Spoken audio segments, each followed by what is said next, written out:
There we go. In other words, if somebody is willing to coach you, they're giving you feedback, whether it's good, whether it's bad, whether it's ugly, they're really trying to help you. But if you take it personally and you don't digest what feedback you're giving, then you're not nourishing your growth. I'll give you a great example of feedback that I received in my past. That was probably the toughest feedback I ever had to take. I was an area manager, and I was with a region vice president who was a director that hired me, and he got promoted, and he was visiting and touring my restaurants, and he visited all of it, and he was giving me feedback throughout the day. I was getting a lot of breakfast, if you will. But on the way to the airport, he gave me feedback that really, really was hard to swallow. He told me in just offhanded way, he says, since your daughter was born, your performance hasn't been as good. Your restaurants aren't looking as good. And I just sat there for a second. I'm like, did he just say what I just think he said? And I didn't respond. I just kind of sat there in silence, and I just kind of chewed on it. And my only response was, thanks for that feedback. And I didn't say anything more, and he didn't say anything more. But I tell you what, I chewed on that for days. I was trying not to take it personally, because I really analyzed, what had happened and what was I not doing that I used to do, and those type of things. And I started to correct some things that I had let slide. And 6 months later, I ended up winning a trip to Cayman Islands, because guess what? My restaurants were the top running restaurants in our organization. So I took the feedback, I ate it as hard as it was to eat, and breakfast of champions, right? And the guy that told me this phrase, breakfast champion, was the same guy that gave me that feedback. So he coached me on that early in my career, and then I had to eat some of that feedback as well. So that's a long story to go through it, but just what I want to tell you is, if you're ever getting coached, you're ever getting corrected, it's because someone's trying to help you and guide you and move you into a much better position. All right, pop quiz for everybody in the room. I think I've got James. Is it Jasmine? Sorry, right? Say again. Is it Jasmine? Is that, and Cassie and Eddie? Yeah, we have Eddie, Cassie, Jasmine, and we also have Emma and Zach. Okay, awesome. So I'm going to ask each one of you, just pop quiz. Why do we open our doors every day? Each one of you kind of shout out a reason why. Make money.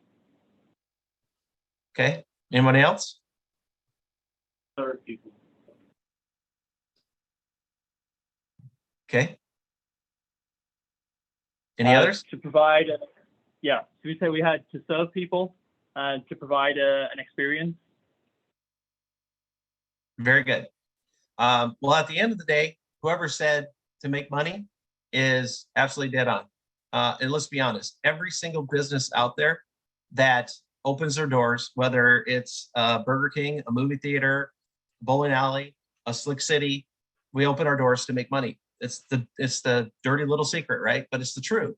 The question is how do we make more money? And some of it was what you said before, but what are some ways that we can make more money in our park?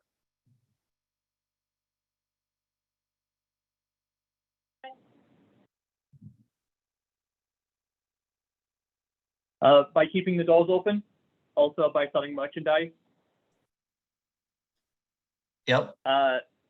Additional revenue streams, like we have our arcade, we have our cafe. Uh-huh. Yep. So you're thinking tangibly, like, I can sell this, I can make more money. But at the end of the day, how we really make more money is great guest service, a clean park, friendly team members, things that drive people to repeat and come back to our park, right? At the end of the day, it's repeat business is how we really make more money. And all those things you said are part of that inside of the parks. But what we really want to have is a mentality, what we call 4 walls strong. An effective management of our 4 walls will really make or break a business. So that is those things I said, having great guest service, having a clean park, greeting your guests when they walk in the door, friendliness overall, attractions that are open and ready to go. those managing of the four walls, that's really how you make more money and how you keep the doors open, right? So as a manager, I guess a definition for you guys, and it sounds like, James, you might have to be the spokesperson as you get close to the thing if you want to source people, but just kind of around the room, what do you think the definition of management is? Be a teacher. Okay. Delegation and responsibilities. Okay. Leadership. Leadership. Okay. Lead and guide others. Setting a good example. Mm-hmm. Excellent. Those are all very good, by the way. If we had to boil everything off and say, okay, if there's a textbook definition of management, it really boils down to this: getting work done through others. That's the definition of management, right? And when we think about managers and getting work done through others, really, what's the difference between a good manager and a great manager? Does anybody know? Personability. Being personable. Mm-hmm. What else?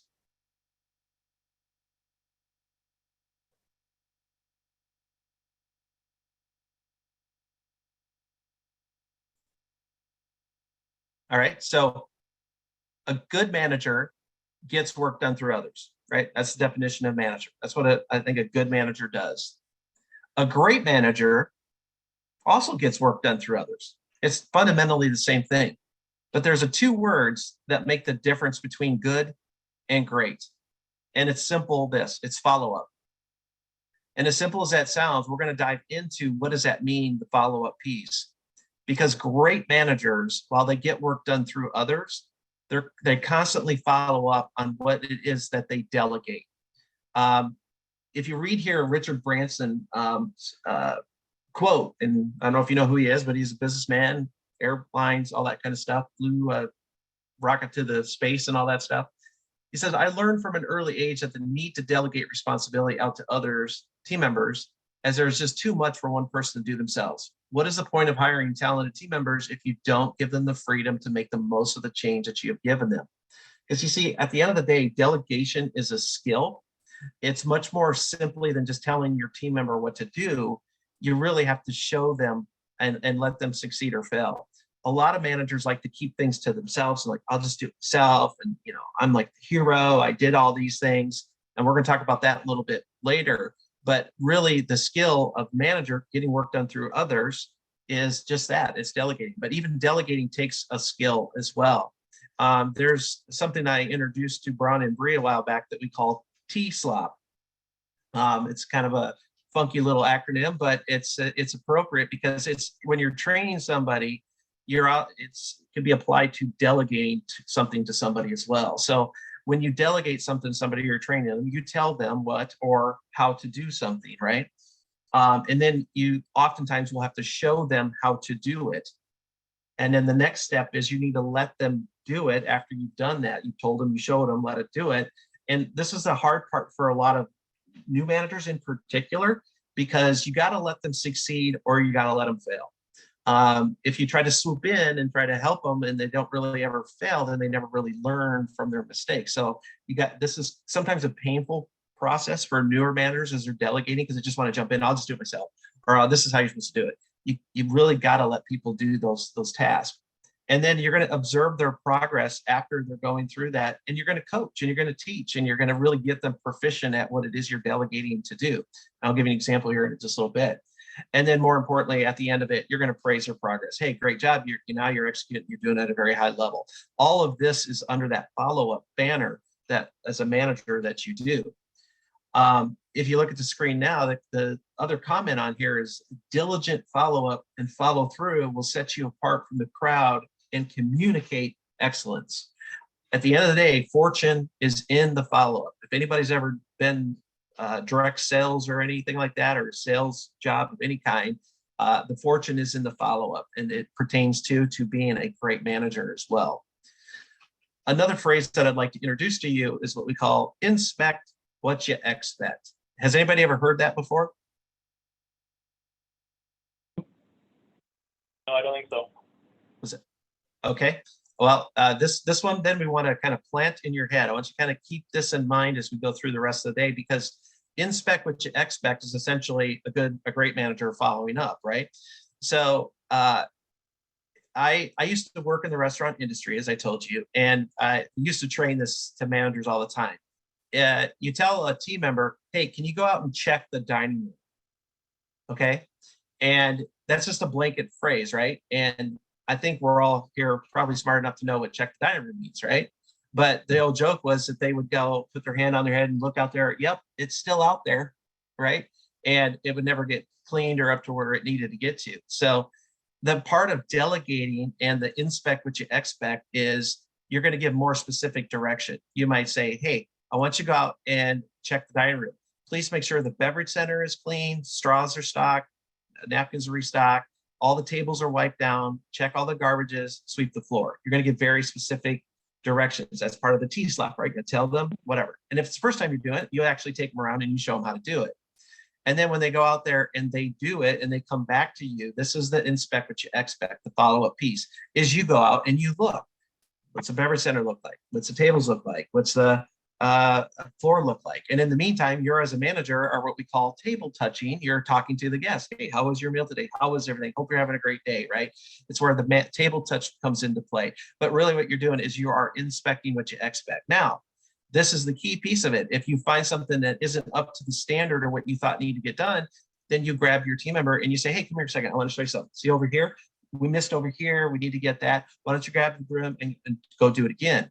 Because what you're doing by inspecting what you expect is behavior change is ahead, right? You're ultimately shaping the behavior of your team members because they know as a manager, you're going to follow up on them. If you tell them to clean under the slides and they go to clean under the slides and you never check, the next time they're going to well, they're not going to check anyway. So I did a little bit of cleaning and then all of a sudden it starts to build up and pile there. So you always have to inspect what you expect. Make sense?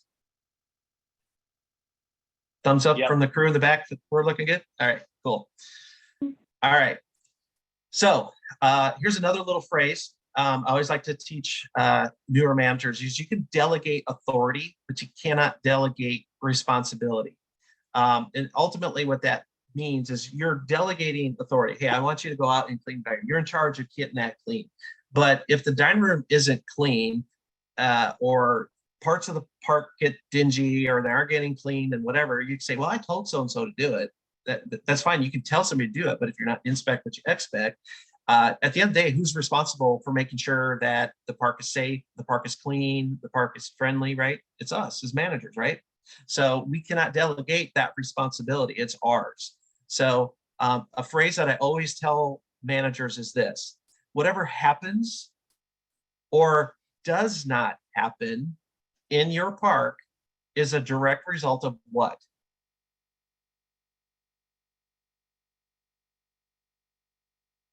What's it a direct result of?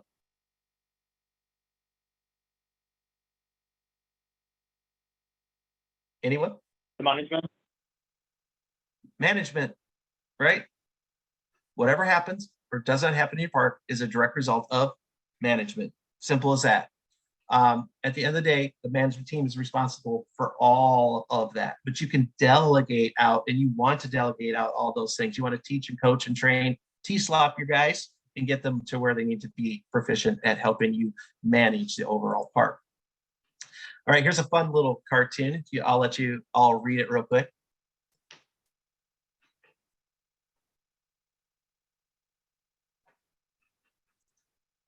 Now, I'm assuming you've all had jobs in the past and you've worked for different types of managers. Have you ever worked for or seen a manager that kind of swoops in, makes a lot of noise, and then poops all over everybody and then flies away, right?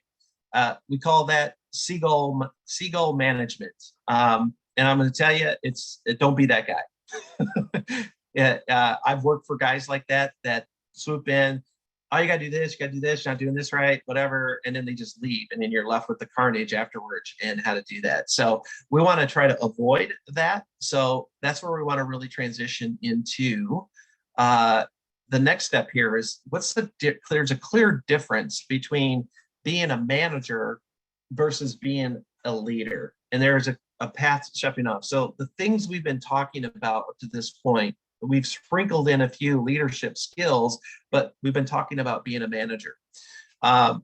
So before we do that, though, I want to talk about this because I think it's very important for you guys to understand how critical it is that you all become the Slick City gurus of your park, right? What each of you must learn to be the guru, if you will, is all park operations, systems, the standards, all that happens in that park. Because at the end of the day, you guys are the foundation of building this brand new brand. You're it. You're the very start, the very beginning. And you don't want to take that lightly. It's actually pretty awesome to be on the ground floor. You will look back someday and say, wow, when Slick City's got hundreds of locations around the world, you can say, I was part of that first location. That's amazing, right? So it really digging in and absorbing that knowledge as much as you can. Bron, is there anything you want to add to that part of it? Bron's not here. Oh, he left. Okay, very good. I just thought since he's like the guy, Bree, anything you'd like to add to that? She's not with us either. Oh, she's left too. Okay, no problem. All right, so very good. But as you can see here on screen, I like this little cartoon. Am I an expert? Am I not an expert? It looks like the same guy. Can't tell it's different, you know? So just because you're the expert doesn't mean you have to, like, you know, have that seagull manager kind of effect and walk around all puffed up kind of thing. All right. So now let's take a little bit of time. We're going to dive into the difference between being a leader versus a manager, because there's a very distinct difference. And a lot of new managers that come in act as a manager. And we really want to develop your skills to be a leader. I'm going to tell you, you're not going to learn how to be a leader in one Zoom call.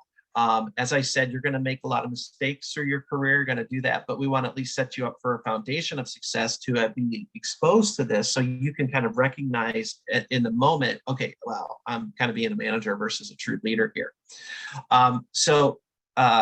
Just real quick there, I'll take a couple minutes and kind of amongst yourselves, write down a couple things that you think of when you think of a leader. And we'll just focus on the leader piece of it. And then James, I'll have you, as they're kind of either writing or spouting things out, kind of, since you're close to the camera, let me know. Okay, so this is a group activity. Yes. All right, so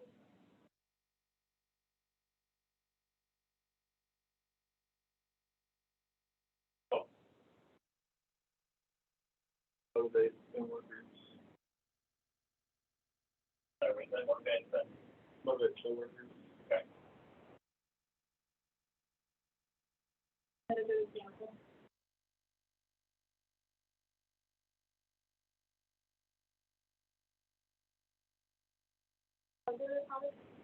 Right.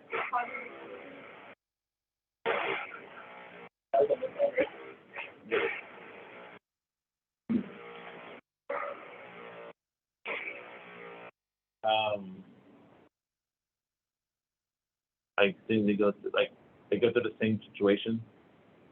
So as a team member fails, they fail. So they like share the.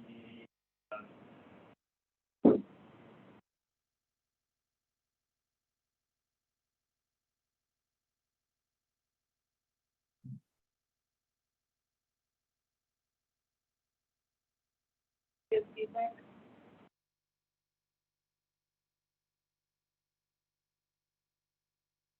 Right. Lead by example. No, we have their example. Sorry. Goes above.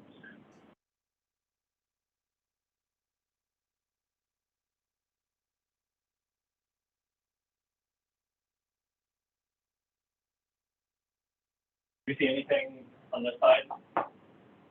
There's probably, I don't think just the opposite, but it's a bit more of, It is a new leader now. Right. It is a new leader. Yeah. sure, that's what Amy said. Read. Okay, wait, so we're just doing the leader side right now. We have 6 or 7 examples. Should we move forward? Yeah, let me hear what you came up with. Okay, so we wrote that the leader will motivate the team, set a good example, Okay. have a positive attitude. They go through the situation, so they've experienced it themselves where, if the team fails, then you fail also. They give feedback and they hold themselves above the expected standard. Very good. Those are all very good. Excellent job, guys. So let's see how many of those you hit on our chart here, okay? So as we go through this first one here, leads by influence. What do you think that means?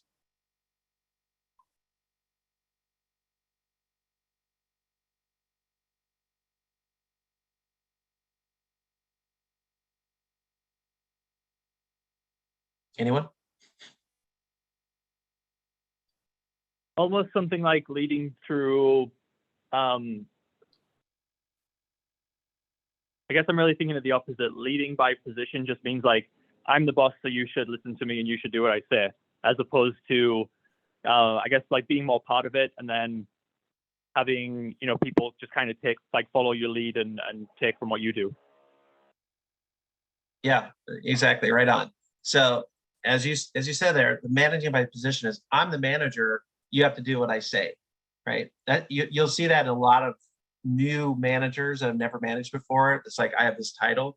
You probably heard of titleitis. Titleitis is I get this title, I have a big head kind of thing. Where a leader, the influencing, what you said is exactly right. It's that people want to follow leaders. Like they see you, as you said, getting in the water with them and doing this and doing that. That's influencing them to do it. So very good. Next one, a leader develops and coaches, and a manager drives workers. So as we talk about developing and coaching, flashback just a few slides ago, we talked about the T-slop, right? And the observe progress process. That's really developing and coaching. That's allowing them to fail, succeed, and encouraging them along the way. Good leaders are constantly involved with all of their team members constantly and always watching and always coaching and always teaching. Where a manager is just like, hey, you got to clean this, you got to do that, you got to do that, you got to do that. It's a distinct difference, right? A leader wants to be succeeded, a manager needs to be needed. What do you think that means when we say a leader wants to be succeeded? Constantly striving to improve their operations on their part. Mm-hmm. You catch that? Any other guesses? I think so. Okay. Strive to have Is it good that you're operations in their trying park. Yeah, is it that when you want to be succeeded, you're actively kind of coaching and training people up to, reach a similar level or like a succession kind of thing? Bingo, right on the money. So a leader is always developing the people below them to replace them. Like, I want to find my replacement because I want to get promoted. I want to move up. I want more responsibility. So I got to teach the people below me how to do what I am doing. A manager hoards that. Well, if I don't teach them how, I'm the only one who knows how to do that. So you can't do that because that's a manager's position. That's needs to be needed. So there's that kind of that fear in that. Does that make sense? Yeah. Hey, wait, on that point, I've known people I've worked for where they feel that by being needed, that leads to a sense of job security. Like, I'm the only one that knows how to do this, so therefore, my position's kind of safe. You nailed it. Exactly. 100%. A lot of times we refer to those are, they manage out of fear, fear of their own loss of job. And they tend to be the doers, like I'll just do this function and don't worry, I got it. You nailed it 100%. I always, when I was a manager and when I was a restaurant manager, I wanted to become a district manager in the worst way. And man, I taught all my shift managers everything, how to do everything, like everything I did. And because of that, I learned a very valuable lesson very early on. I was 24 years old when I was promoted to a district manager. And it was because I had developed my team so fast and so much that I could walk away and they didn't have to worry about the restaurant stumbling or falling at all because everybody was so developed. So it really is the key to being a great leader is teach everybody what you know. A leader depends on goodwill. A manager depends on authority. That's that titleitis. Well, I'm a manager. You have to do what I have. Where a leader depends on goodwill, which is they see that you're working with your team and it's a team and you're not hoarding yourself over them. And people tend to want to follow leaders like that, right? They see that like, hey, this guy's not a jerk. I kind of like him. He doesn't have a problem picking up a broom and sweeping just like we have to. That's goodwill leadership. We already kind of talked about this a little bit on the former bullet point, but reproduces himself. The leader is always looking to find in your case, James, identify who could take over my spot as this company grows. I can grow with it, always developing succession planning, as you said, where a manager just wants the recognition. They want the pats on the back, which is great. You should always give people pats on the back, but they do it out of as you said, well, I'm the only one who knows how to do this. So I keep my job secured. A leader inspires enthusiasm. A manager inspires fear. Have you ever worked for one or the other in any of your guys' career? Yeah, I'm getting a lot of nods around the room. Yeah. Yeah, exactly. Hopefully more on the green side than on the gray side. But I can tell you in my career, I've worked for both of these type of managers, and it's much more enjoyable to be on the green side for sure. A leader focuses on strength. A manager focuses on weakness. What do you think that means?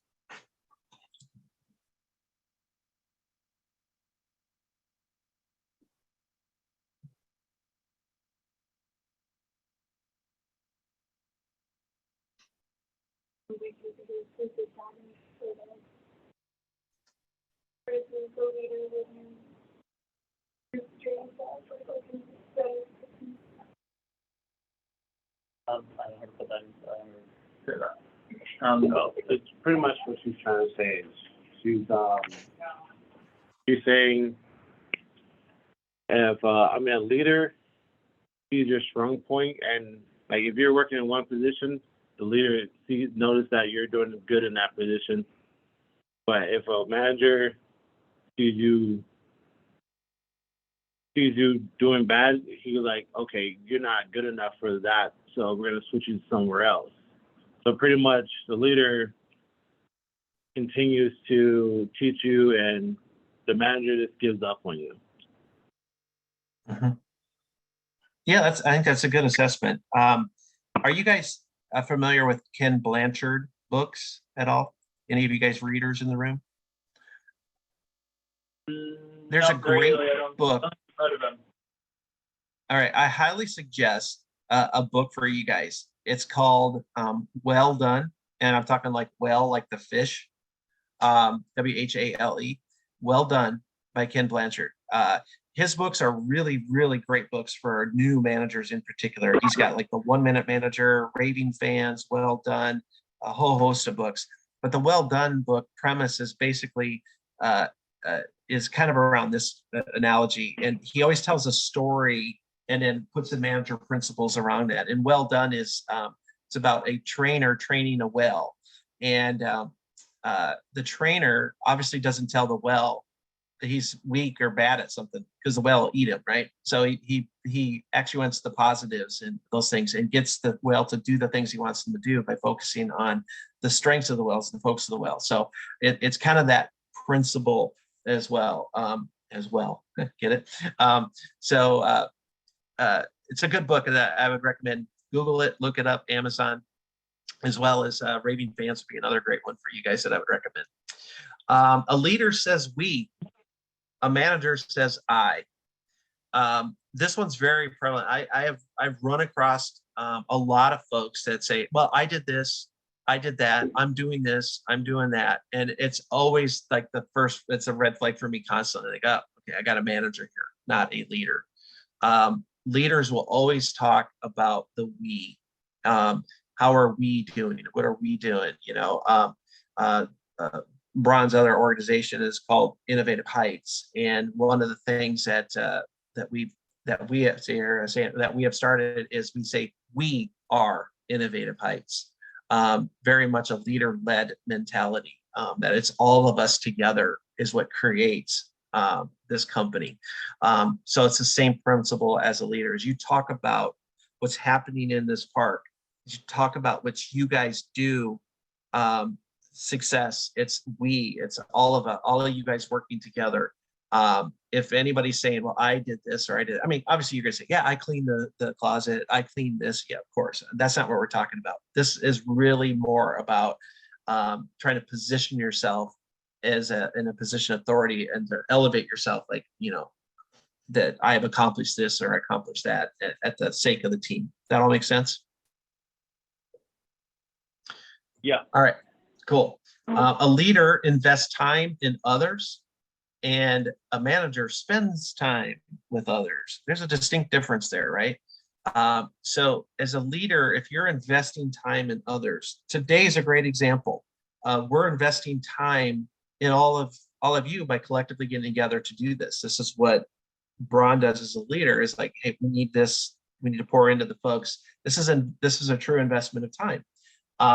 Where a manager just spends time with others, wholly different, right? It's like if you're hanging out with your team or whatever, and you're not really developing, you're not managing them, you're not leading them to do that. So investing that time is really planning.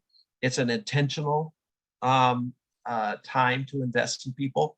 If you identify somebody's good on your team and you want to train them, let's just say that Eddie says, man, Joe over here, I think this guy could be really good, and brings that to your attention, James. You could say, okay, yeah, let's observe him and let's see how he's going, and then intentionally go, yeah, I think he is good too. Let's schedule some time to teach him something more. Let's actually invest in him. That's what a leader does. So as you're growing your park and your team starting to present, who's who, you're going to find out, well, who's going to be our leads in our park and who's going to, rise above the crop. And when they do, and you guys identify that, that's when it's time. Okay, let's be intentional about investing in this. Don't just prematurely promote them and go, hey, good luck, because they won't be successful. Good leaders fix the breakdowns, and managers blame the breakdowns. I think that one kind of speaks for itself. But any thoughts on those two phrases at all?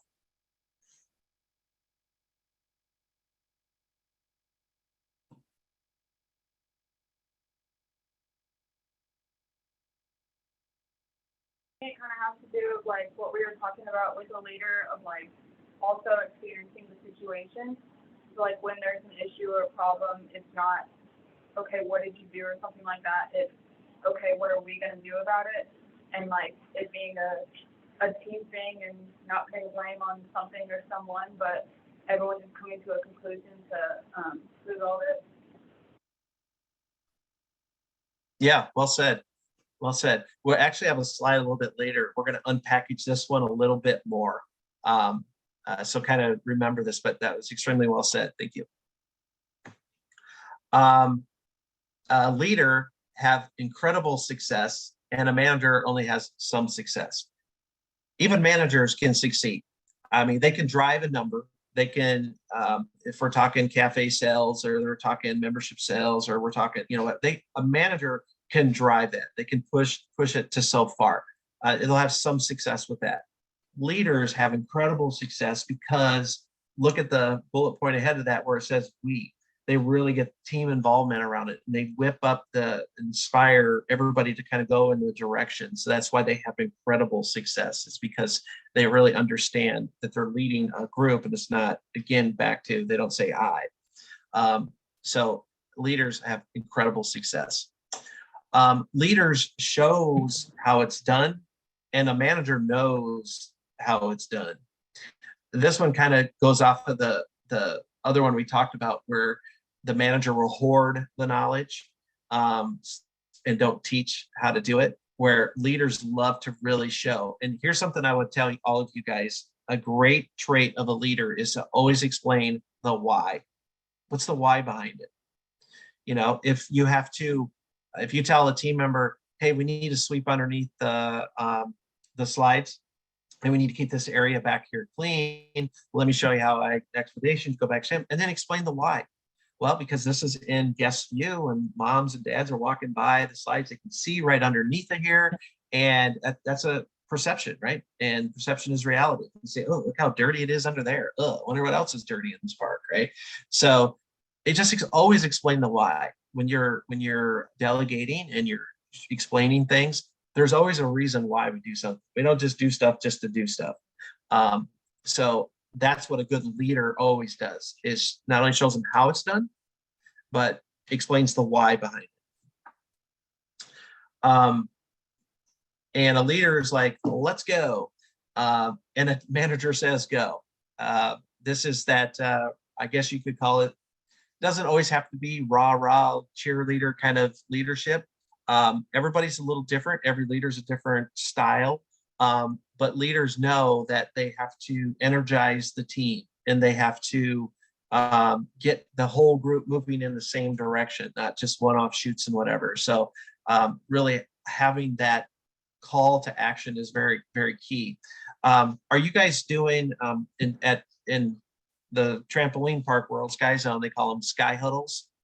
Are you planning on huddling up your team before a shift begins and all that? Is that part of your training plan? I don't think it's really been discussed, but I've done that in the past, so I think it is a good idea that we'll probably use it. Okay, cool. We're gonna talk about that a little bit. That's kind of where this comes into. There'll be things that are in place that will actually help you guys be great leaders if you follow. Remember the slide before we got into this, the systems, the processes, all that, Slick City. You guys are, like I said, on the ground floor creating all this stuff. So we wanted to give you kind of a foundational success here by going through some of this stuff to kind of keep in mind as you're going throughout your day and your business and all that. Okay. Any questions or comments on this from anybody? This is a great slide.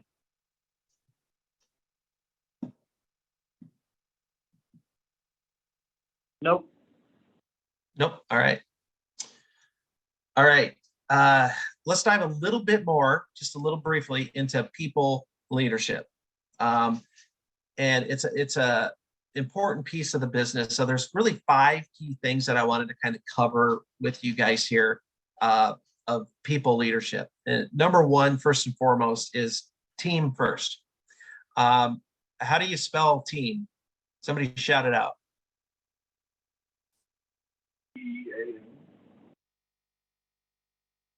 Okay, I think I heard you spell it right. T-E-A-M. You ever heard this phrase? It's a little cliche, but there is no I in team, right? You don't spell team with I. And so that's, like I said, it's kind of a cliche phrase, but this is also a cultural piece in your park. And we're going to talk about culture briefly here in a little bit, but having that team first mentality, and we're all in this together and we're all moving to go, as we kind of frame up all the things that we've talked about before. This is really, really a key component. Next is setting high standards of excellence. This cannot be underestimated enough when you're talking about people leadership, because it really is setting the bar high. You guys being the first park ever have an opportunity to really set that bar high. But it's important, and this is key, if you write anything down, is you got to outline how your team can get there and give them the tools necessary to support that done.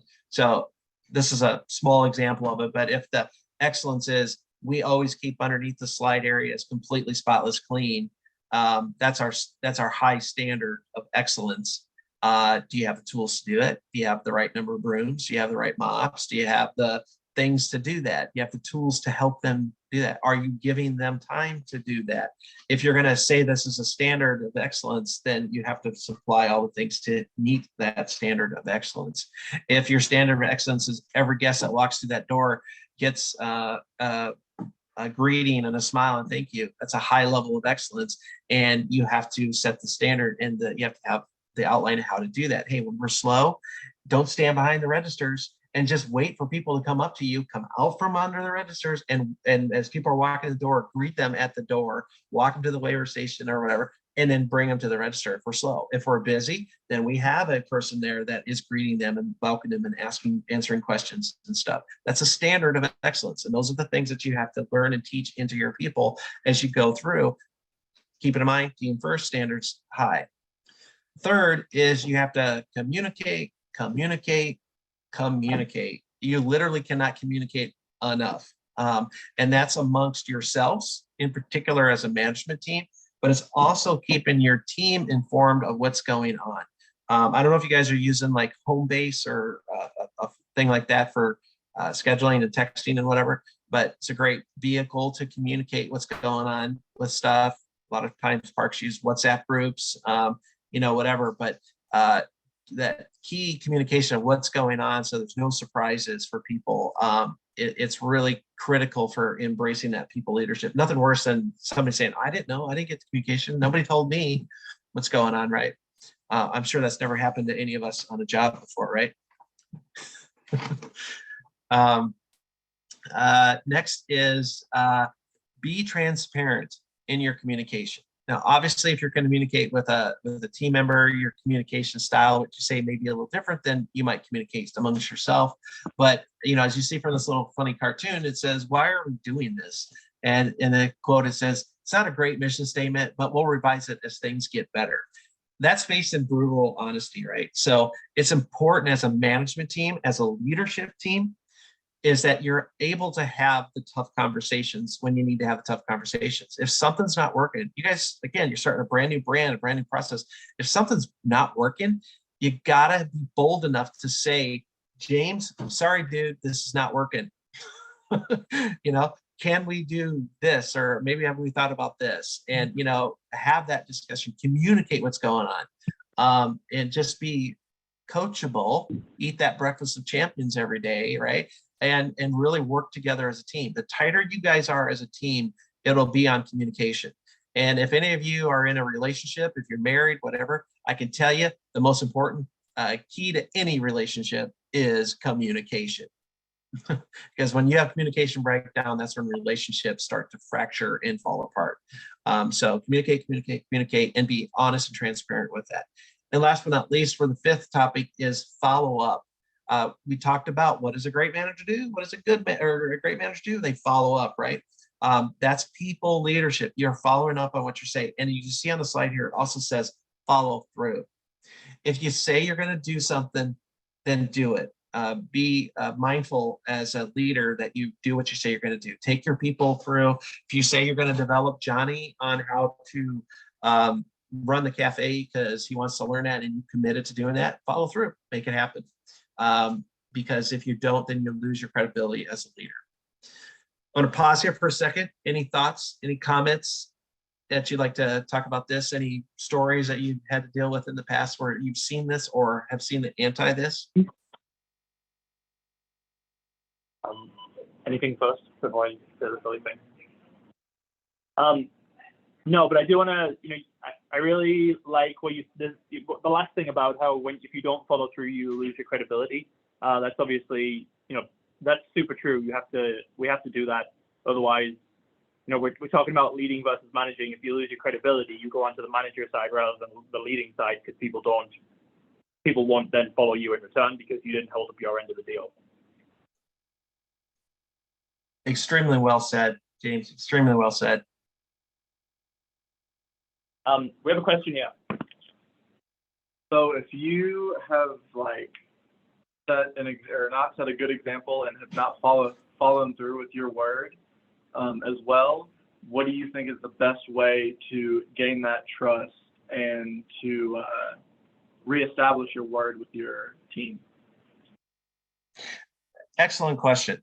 So I've dealt with this many times in my career, and I can tell you that honesty is the best policy, right? And it wasn't listed here as a leadership skill, but having integrity in everything that you do is really critical.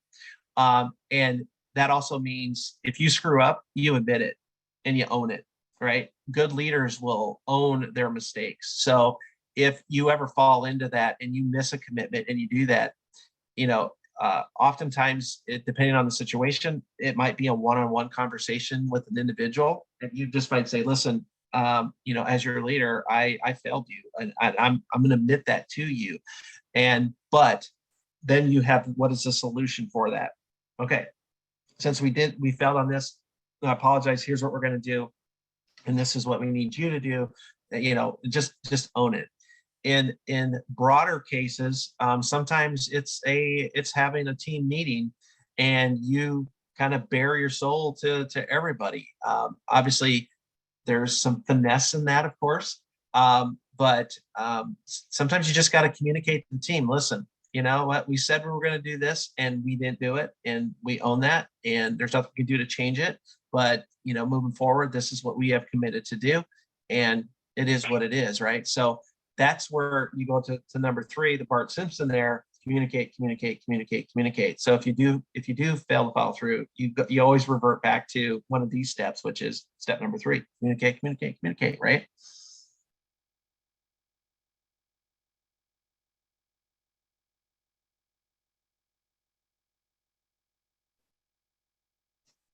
Any other questions or comments on this one?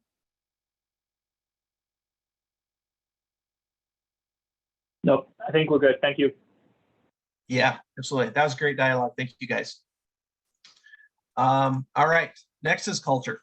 I can tell you right now, I could spend a whole day with you about culture, and how important it is.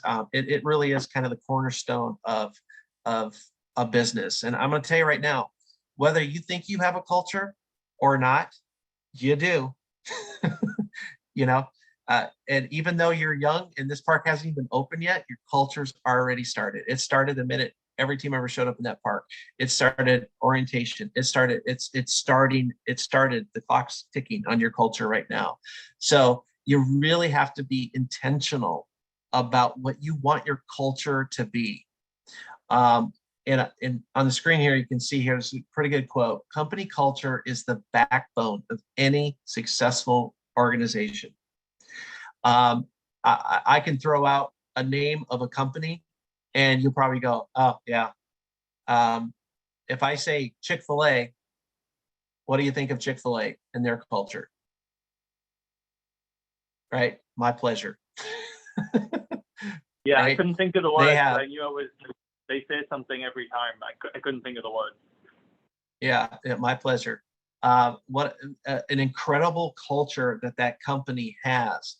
And I can tell you from firsthand experience that Chick-fil-A is intentional about their culture. And there's something I'll have you write down. I didn't have a part of my slides, but it's a really key leadership and culture piece of it. I don't know if you can see me on your screen, but when they say "my pleasure," it comes from here, your heart, not from here, your head. Does that make sense? So they have Yep. such an ingrained culture that their team, it's really from their heart. And it comes from hiring good people. It comes from having a great culture, has from great leadership. All those things come from that, so that when those team members say "my pleasure," it's from their heart, and they're not just saying it because they have to say "my pleasure." You know what I mean? So that is real culture, and great leaders create that. Another great culture quote here is: "Culture is like the wind. It is invisible, yet its effect can be seen and felt." I honestly have worked for some companies that had some super toxic culture. And it is not fun. And it's repelling, and it's where you see companies that have high turnover and all that. And I've worked for companies that have the most amazing culture I've ever seen. Um, but it's always intentional. So as you guys think about what is Slick City, you are the pinnacle of this. You're the cornerstone part of that. What is your culture going to be? Have you guys really talked about that? Have you thought about it? Have you thought about, as a leadership team, what are we intentional about?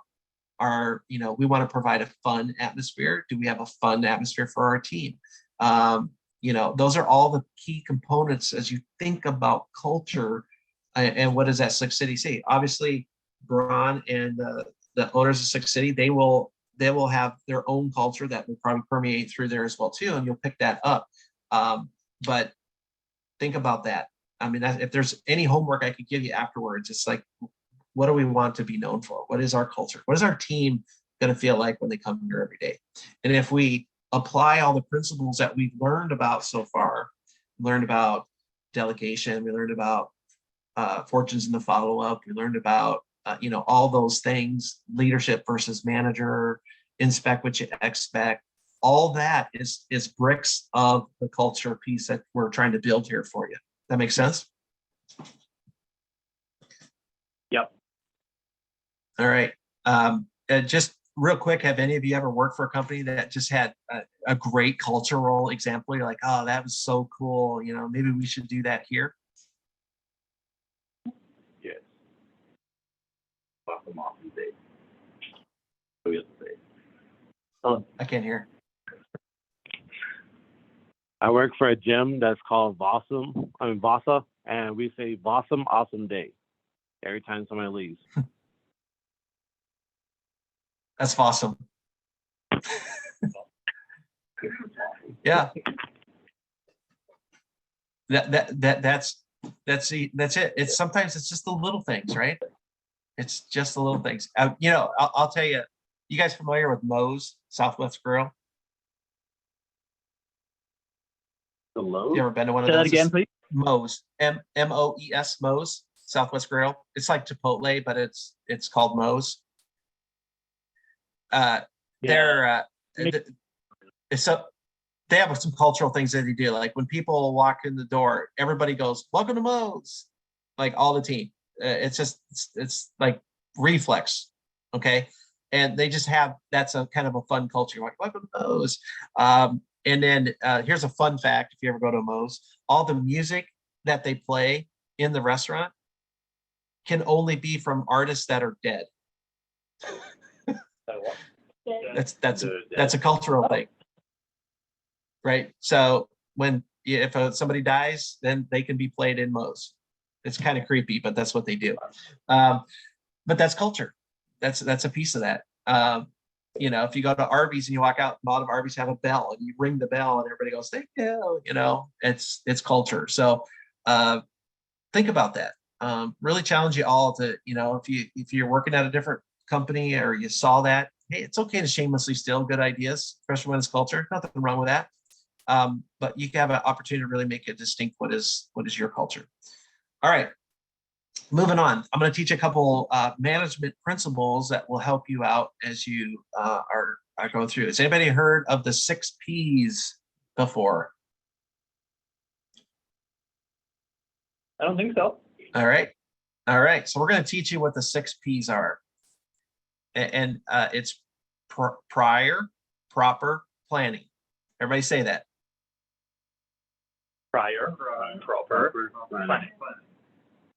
Prior, proper planning prevents poor performance. Everybody say that.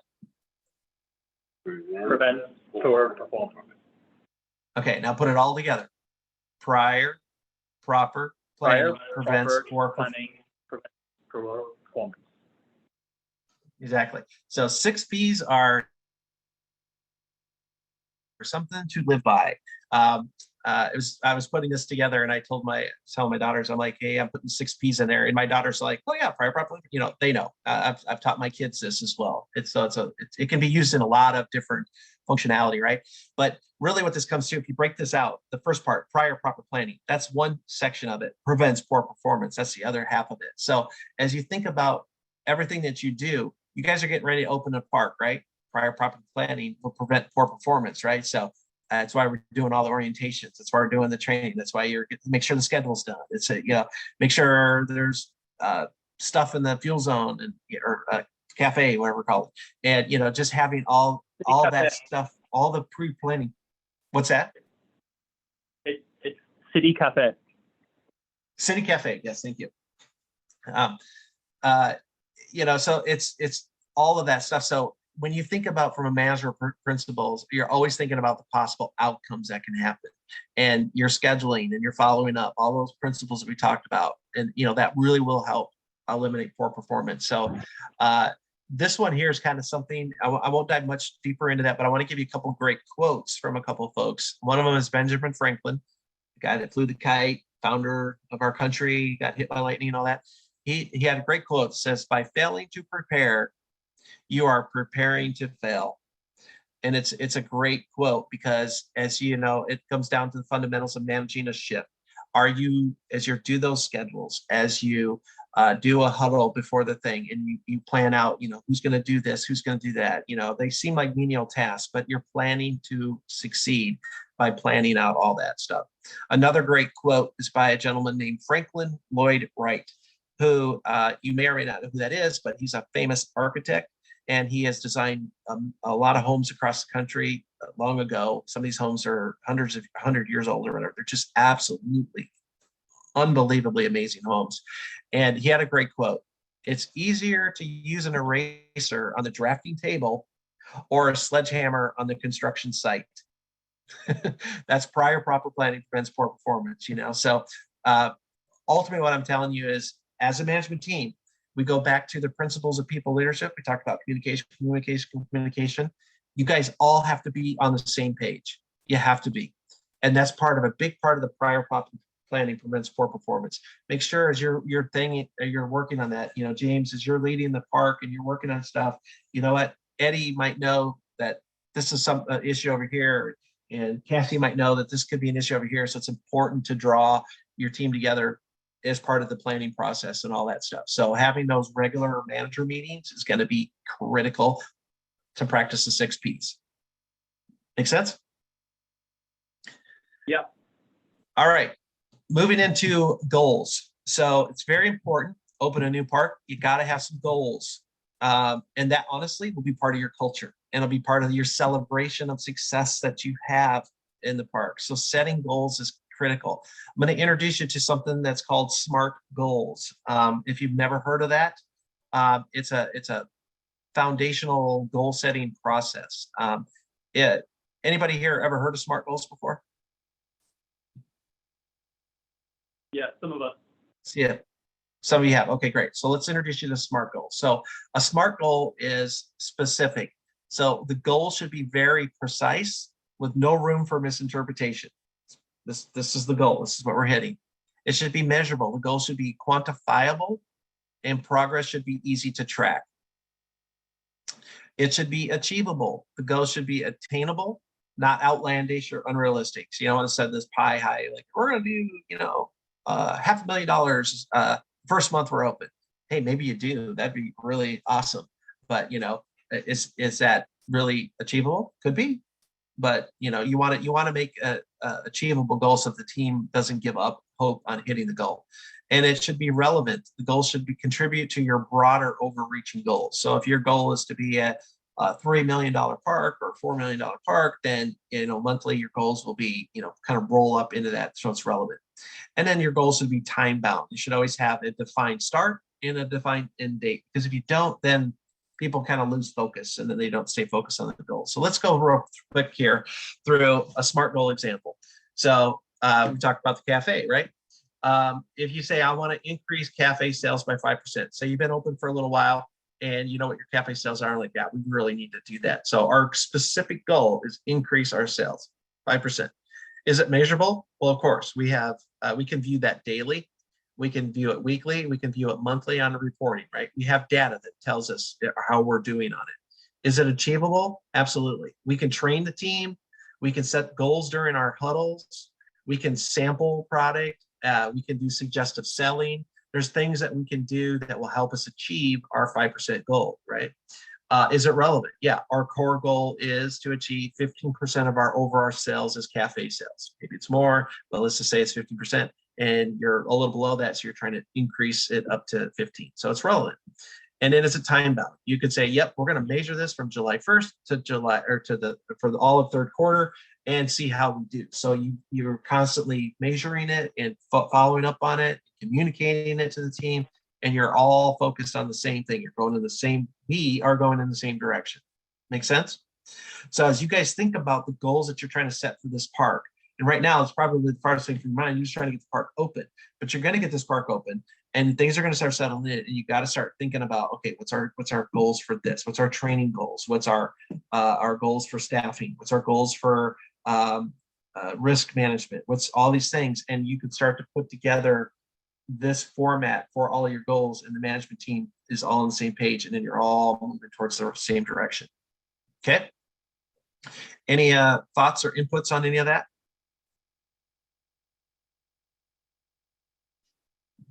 No, I don't think so. I think we're all good. Okay. Yep. All right. So let's talk about another principle called the accountability ladder. Anybody heard of the accountability ladder before?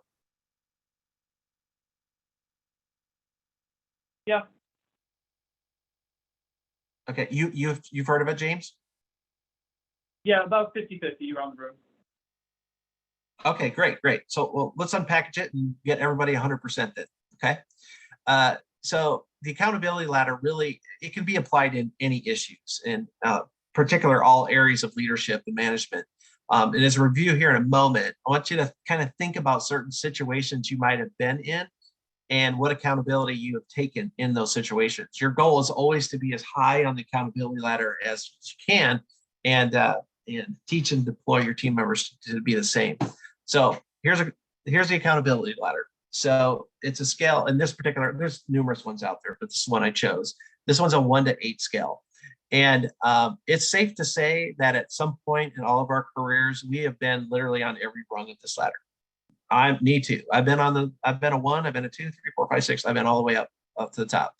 Our goal though, is that you should be living above a 5 as it relates to this particular ladder. And we'll go through all of this. And I'll tell you right now, most new leaders, people have never had to lead people before, they tend to, if they don't get training like this, if you don't get a good foundation and understanding how to manage and do all that and kind of learn the hard way, whatever, a lot of managers will sit and dwell in the below 5. And it's just because they haven't been trained how to get out of that mentality of thinking. Remember that old magic wand I was telling you about? I'd like to give you. Poof, this is it. It's trying to get you up the accountability ladder as quick as we can. So the first one here is denial. It's not just a river in Egypt. Boom, boom. Sorry, dad joke. People here pretend that there is not a problem and they're willing to ignore it. So as a manager, it's like, I know it's dirty over there, but it's not that big a deal. I'm just going to ignore it. That's not a good place to be living. If you're blaming on number 2, people here are aware that the problem exists, but deny responsibility and shift blame. It's like, yeah, I know it needs to be clean, but it's not my job. That's James' job. He's supposed to take care of that. That's denying and shifting blame. Excuses is people here avoid responsibility by claiming confusion or incompetence. I say, hey man, I wasn't trained on that. They didn't teach me how to do that. So it's not my fault. That's excuses. Wait and hope. People here know there is a problem that requires action and they choose not to act. This is like, okay, yeah, I know it's a problem, but I don't want to do it. I'm not going to do it. And I hope that James will do it, or I hope Bree will do it, or whatever. They just kind of sit and hope that it gets it done. So living in this range is not a good place to be as a manager.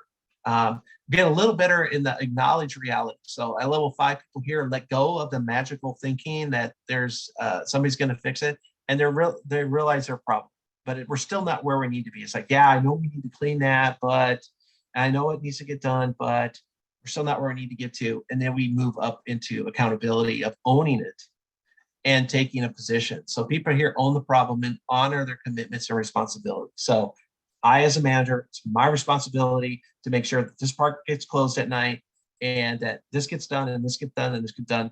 And if it doesn't get done, I have to figure out a way to get it done. And that's where you move up even higher as a 7, find, create solutions. People here actively seek to implement solutions, even if they can't directly do it. This is when you really start to achieve. So it's like if Cassie doesn't know how to do a certain task, know what needs to be done, starts to have conversations with James about it and said, hey, I think that we need to do this. I'm not even sure if I can affect it, but I think maybe we should do this. You become part of the solution, right? You're actively finding, creating solutions for that. And then the pinnacle is people up here on the 8, they're all on board, whether they're not there or the sole decision maker or committed. You're looking for solutions and you're implementing. And this is really where we want to live. So as we think about the accountability ladder, we go back to everything that we just talked about before. Just to recap all that again, I won't go through it line by line, but that's all this foundation is to get you moved up the ladder to really get to this next piece, which is focus on problems or focusing on solutions. Because there are really 2 types of people in the world. One who focuses on the problem or a reason why there's a problem, and those that are focused on finding the solution. Those that prefer to think about the possible solution to solve the problem, those are what we call problem solution orientated people, right? So I'm going to tell you guys right now, it's sometimes hard to get out of your comfort zone, especially when you're new and you're learning a job. It's a brand new company. It's all that. It might be easy to sit back and, James, I hope you got this, brother. Lead us, but really what James needs, what the whole park needs is all of you to kind of rise together and be solution-based managers and get up that accountability ladder and really come together and work on solutions. You know what? You might not always have the right solution, and it may be completely the wrong solution, but you don't know unless you talk about it. You don't know unless you discuss and try and all those things. So as you think about all the things that are going to be coming at you fast and furious here in the next week or 2, once you get those doors open, you're going to have a lot of problems that are going to hit you, and you all have to choose, where am I going to be at on that ladder? I'm going to pause here again. Any thoughts or comments on that?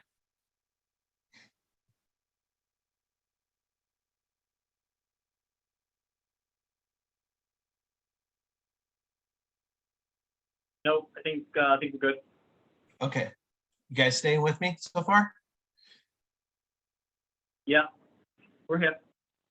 Awesome. Okay, cool. Now, on the screen here, you see it says get in the water. I'm going to actually have one of you guys read this to the rest of the room. I'm not going to read it to you. I've done enough talking today.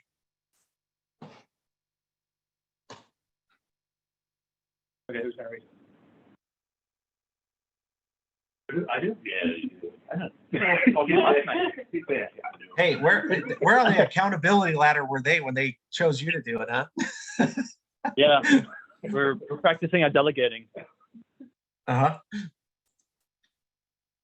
Okay, I'll read a few lines and then someone else can read some. Okay, so JR had the responsibility of cleaning the tiles in the family pool every week. Dad first noticed the problem when JR failed to clean the tiles one week. He didn't say anything and hoped JR would do better.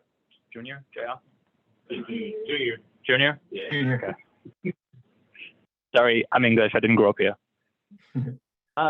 Junior didn't do much better. He cleaned the tiles but did a poor job of it. Dad was tempted to really let Junior have it for not doing his job, but then he was struck with a better idea. Dad quietly went into the house and put on his swimsuit. Then he went out to the pool and started cleaning the tiles. When Junior came out to see what was happening, his dad said, "Come on in and let's do it together." What Junior had dreaded doing was suddenly transformed into a fun experience because he was sharing it with his dad.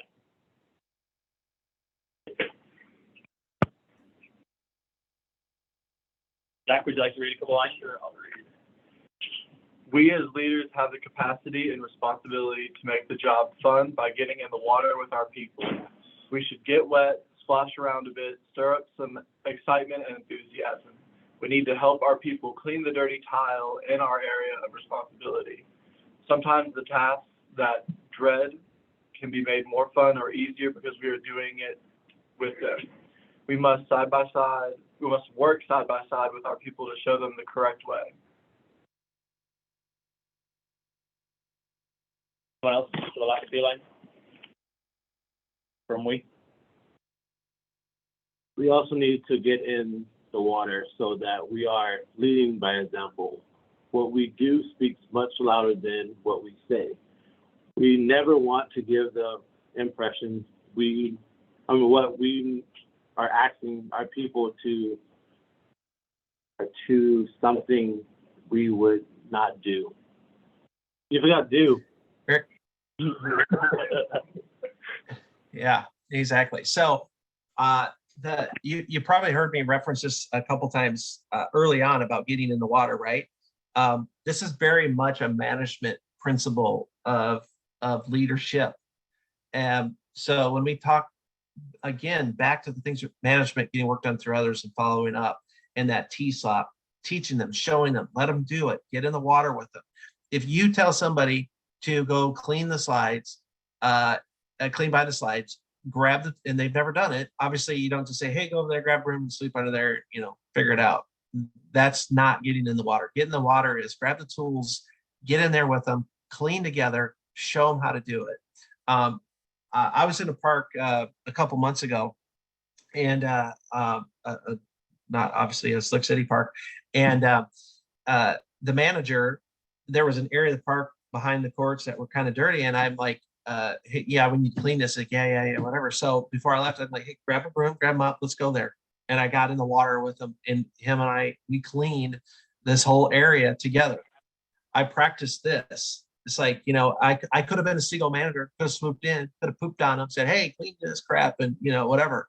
But I made the effort of saying, you know what, I need to get in the water and I need to do this with them. And I'm setting the expectations, the standard, and like, I'm not afraid to do it either. Right. So, this is a solid principle. And as you're particularly doing with new team members and stuff, you're going to be required to get in the water a lot. We talked about being the guru at Slick City. You're going to have to get in the water a lot to work side by side with these people. Your job's leaders, and you're going to be leading a young team that needs to be led, quite frankly. And sometimes you got to get in the water with that. So, all the things that we talked about, leadership versus management, accountability ladder, solution-based thinking, all those things really come into play in this. Any comments on that? Or have you ever worked for a manager or have a story of a manager that managed like this for you?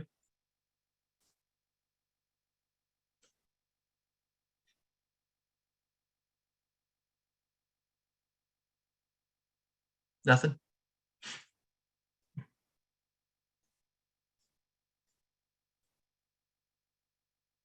No problem. We'll let you off the hook. But I just want you to always kind of think about this principle, okay? Next is tip top. And we're coming into the home stretch here. Talk about being successful on a daily process with your team. Have any of you ever heard the phrase tip top from a management perspective? No, I don't think so. Okay. So tip top is a management principle. And the first one is talking into position. So I referenced this earlier. Are you planning on having huddles with your team?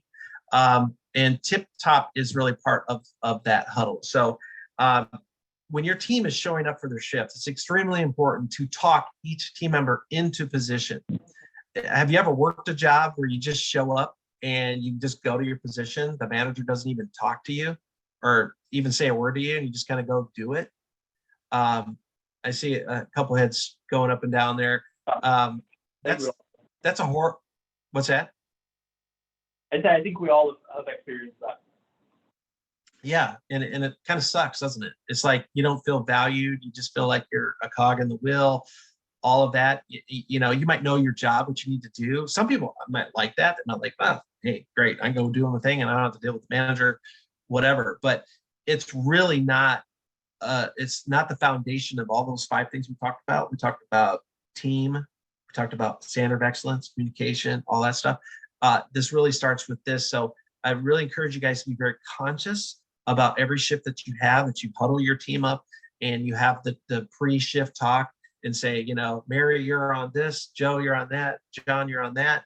And by the way, John, while you're on that, make sure you're suggested selling this. And Mary, while you're doing that, make sure you're doing this. Smile at every guest. You're giving direction. You're setting expectation. You're doing all those things, and you're setting them up for success. And then, you know, if other people come in at other times, you might need to take and do one-on-ones with each person that comes in. But I'm gonna tell you right now, if you guys are very conscious about this with every person that ever works in your park, always talk them into position. Always greet them. Always say hi with a smile. That's your culture, right? You're setting the foundation of what Slick City is all about. So be nice and kind and tell them what they're going to do. And in some cases, show them what they're going to do. Really key to that. And then of course, you want to then talk them out of position. Just as critical. So I'm sure you've all worked somewhere where somebody says, okay, you can go, right? And you're, all right, I'm out of here. And they're gone, right? But you also want to talk people out of the position, because this is where you start to set those standards of excellence. So if you go, hey, Mary, thanks, you did a really great job today. But before you go, can you real quick go and wipe all the tables off real quick? And when they're done, come and get me. So she goes, wipe the tables, she come and get you, and you go out and go, hey, these look really great. Give me a high five, boom. Hey, you know, when you work next, yep, I work, whatever, great. I'll see you next time you work. Have a great night. Talk them out of position. And if you have a closing team and you got them all together, huddle them up real quick afterwards, literally, and say, guys, you did a great job tonight. Thanks for getting this clean, that clean. I really appreciate all that you did. Y'all have a good night. Get out of here, right? Don't be afraid to do those post-shift huddles as well, too. It doesn't take but a couple minutes to do that, but it sets the standard of talking them in and talking them out of position. Really key management principle. So even though you didn't know what the terminology was, have any of you experienced that in a job where you were talked in or talked out of position?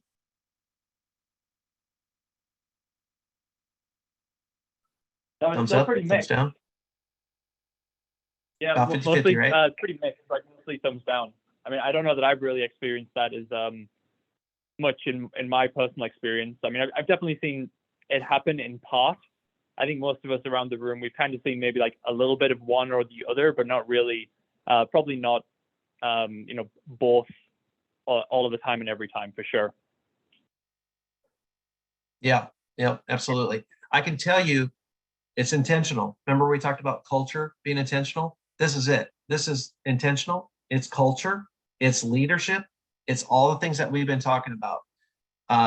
You know, so if you take away a basket full of things from today, I would say it's really kind of these 3 things. It's never stop learning, because life never stops teaching, right? You're going to learn, like I said, the hard way. And seek that development, you know, from past today. Always be looking for, what can I learn? What can I do? What can I learn new? Are you coachable? Be coachable and always open to feedback. Feedback is the breakfast of champions. If you see here on here, it's like coachable. If you're coachable, you're a growth mindset. That means that you're willing to grow. You're willing to learn. If you're uncoachable, then you have what we call a fixed mindset, which means you don't care to get any better. And you know, as a company grows, whatever, they grow beyond you, and they might say you need to go grow somewhere else, right? But it's important that you're always coachable. And last but not least is be a leader versus a manager. And if you can dial in on those skills and whatnot, you're going to be right where you need to be, right in the sweet spot. So what I'd like to do right now, because I'm literally right at an hour and a half, nailed that like right on the button. Is there any other questions or comments or feedback on this today? Do you think this was valuable time spent for you all? I do. Let's see. That'll be helpful. But Yeah. Let's use some words. We're getting a lot of yeses, nodding of heads, saying that this was valuable. More than 50%, I hope. Yeah, absolutely. Well, like 2%. About 50% more than 50%. Also 100% more. Awesome. Anyone? Anything? No, we're not getting any All right, kind of questions or comments here, but you know, Okay. I want to thank you. I'm not sure if you're done, but definitely thank you very much for your time. I've sat through a bunch of these kind of similar trainings, but I think this is, I like a lot of the visual aids that you're using for sure. It's definitely, I always find it's helpful to see and to look at things rather than just having a person, you know, reading from a sheet or just kind of talking at you. So I think this is great. I've definitely learned a bunch from it. I've been making a lot of notes, and I hope that everyone else finds it as valuable as I did. Excellent. Thank you for that. Appreciate that. Yeah, guys.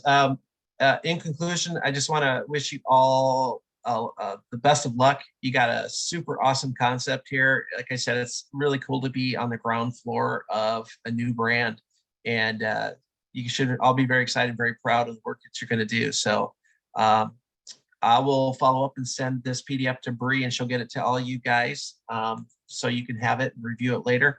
And if you guys need anything, Bree knows how to get a hold of me. I'd be happy to answer any other post questions or whatnot. But other than that, you guys all have a great day. Yeah. Thanks, Wade. While you're there, do you have a couple of minutes